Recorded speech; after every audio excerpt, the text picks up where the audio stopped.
All right, hey, what's up, y'all? So I just wanted to show you how to access our new content that we are uploading from the Flexible Animal-Based Omnivore progression. And we had our first meeting this weekend, and I've got a full-length video from the actual meeting uploaded. And then also we have a summary kind of Cliff Notes, shorter version, which still ended up being like 10 minutes, but it's really, really good information.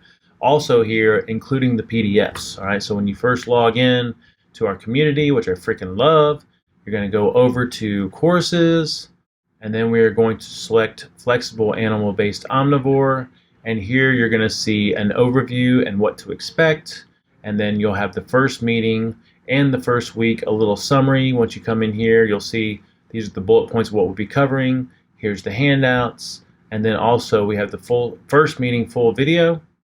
You can also, for your convenience, download just the audio, so you can just listen to it at your convenience. You don't have to actually watch the video, although the video has a lot of good graphics.